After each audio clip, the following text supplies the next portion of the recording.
Assalamualaikum warahmatullahi wabarakatuh. Welcome back to my channel Melisa15. Jangan lupa subscribe ya. Sebelum mulai ke video, jangan lupa like, comment, and subscribe. Terima kasih. Di video kali ini aku akan menjelaskan aku mengalokasikan dana aku kemana aja sih. Aku tuh investasi di mana aja sih. Check it out. Jangan dilewati karena semoga ini juga bermanfaat untuk kalian. Selama ini aku mengalokasikan dana aku, yang pertama aku alokasikan di saham, yang kedua aku alokasikan di Land X, dan yang ketiga aku alokasikan di properti, keempat aku alokasikan di bank, dan kelima aku alokasikan di investasi yang lainnya. Nah, jadi aku tuh dapat penghasilan 100 juta per bulan. Itu tuh aku nggak pernah pegang uang cash 100 juta ya. Jadi 100 juta itu langsung aku bagi-bagi. Aku bagi di Land X, di saham, di properti, terus di bank juga ada gitu. Jadi aku tuh nggak pernah pegang uang cash gitu.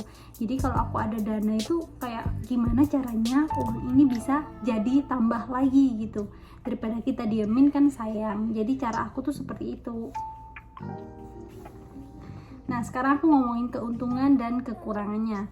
Nah, kalau di saham itu keuntungannya kita bisa nabung jangka panjang. Nah, dalam 10 tahun atau 5 tahun ke atas returnnya di saham itu bagus gitu. Tapi kalau jangka pendek, nah itu resiko sih, karena saham itu resikonya tinggi gitu. Jadi kalau kalian mau buat jangka panjang nggak apa-apa, it's okay, di saham aja juga nggak apa-apa. Aku pun juga naruh di sana untuk jangka panjang 5 tahun atau 10 tahun ke depan. Jadi ketika kita udah balik dari TKW ya, balik jadi PRT di Taiwan tuh kita sudah ada tabungan gitu. Jadi kita nggak usah risau lagi nanti anak kita gimana ya, nanti kita setelah nikah gimana ya gitu. Jadi jangan sampai ketika kalian sudah pulang dari luar negeri ya kan, udah pulang dari kerja jadi TKW ya kan, nah kalian pulang dalam berapa tahun kalian balik lagi. Nah itu jangan sampai terjadi. Jadi makanya sekarang kalian harus pinter-pinter ngelola keuangan kalian gitu. Nah yang kedua, kenapa aku taruh di Land X? Nah gini, Land X ini salah satu platform yang dimana bisnis ini tuh patungan gitu loh. Jadi kita ada sesuatu bisnis yang di listing di situ. Nah, dia itu jual per lot. Nah, jadi bisnisnya ibaratnya harga 10M. Nah, dijual ke kita satu lotnya cuma 1 juta. Nah, dari situ kita pun yang berpenghasilan standar ya kan, berpenghasilan sebagai TKW itu masih bisa gitu beli bisnis di situ. Bisnis patungan bisa 1 juta, 2 juta tergantung kalian mampunya, seperti itu. Nah, di Land X itu juga jangka panjang dan di sana juga bagi dividen gitu. Jadi kalian tuh kalau investasi harus naruh uang kalian di sesuatu platform yang menghasilkan dividen gitu. Meskipun kalian nggak ngapa-ngapain, nggak kerja, tapi kalian dapat dividen gitu. Nah, itu investasi yang terbaik gitu. Enaknya di Land X itu seperti itu, dia dibagi dalam 3 bulan sekali dividen, ibaratnya listing project ya. Nah kalian tuh beli project yang kemarin baru keluar, ibaratnya kayak yang PT Siap kemarin aku juga investasi di sana 48 lot gitu, sekitar 48 juta. Nah aku taruh uang di sana. Nah itu tuh dalam 3 bulan sekali kita dapat return. Nah returnnya itu 10-15% per tahun. Jadi kalau 10-15 per tahun dibagi 12, nah jadi kita per bulannya itu masih dapat berapa persen berarti. Nah kalian bisa hitung sendirilah, pokoknya itulah dalam 3 bulan sekali kalian dapat cash flow tanpa ngapa-ngapain. Nah yang ketiga, kenapa aku taruh di properti ini? Aku properti ini juga ada properti yang benar-benar properti rumah aku sendiri ya kan, yang untuk aku tinggalin, juga ada properti yang bisnis gitu. Propertinya kalian pasti pernah dengar deh, Lafaya Hotel Resort di Bali. Nah aku di situ juga pegang sahamnya, meskipun sedikit, yang penting aku pegang sahamnya.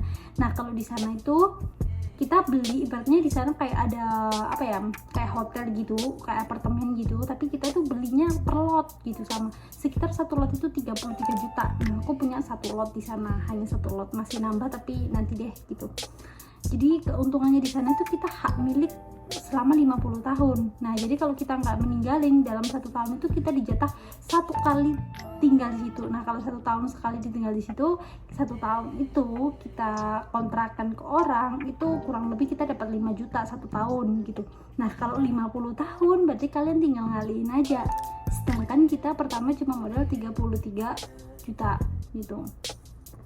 Yang keempat, aku juga lagi investasikan kadang ke teman aku yang punya perusahaan, atau teman aku yang punya bisnis gitu, yang di sana itu menghasilkan. Nah, jadi aku tuh kadang juga simpan uang aku di sana, aku titipin di teman aku. Ada juga dia di Indonesia, dia juga ngelakuin bisnis sama kayak aku, tapi dia lebih agak besar gitu. Jadi dia itu bisa sampai 6 miliar gitu, 5 miliar, pokoknya dia itu modalnya aja tuh udah miliaran. Nah, kalau aku masih kalah jauh karena aku modalku cuma sampai ratusan juta gitu, kalau dia miliaran. Nah, jadi uang aku kadang aku taruh di sana gitu. Dalam satu bulan gitu aku naruh uang 160 juta ya kan, minimal 160 juta kita naruh.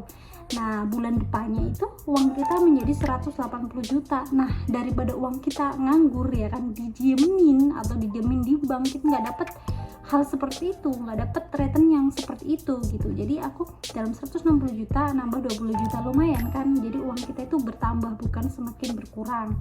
Nah, yang kelima, aku investasikan di hal yang berfisik, seperti contohnya tanah gitu. Aku juga ada investasi tanah gitu. Jadi uang aku sebagian juga ada yang aku belikan tanah. Jadi seperti itu. Nah, jadi penjelasan aku di sini, semoga kalian bisa mengerti penjelasan aku di sini.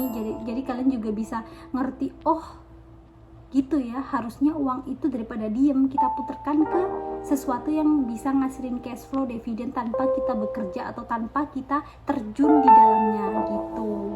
Jadi kesimpulannya di sini adalah, jangan kalian pegang uang cash banyak, itu sangat sayang banget. Mending daripada kalian pegang uang cash, mending uangnya ditaruh di mana yang bisa menghasilkan return atau yang bisa menambah uang kamu, jadi gitu.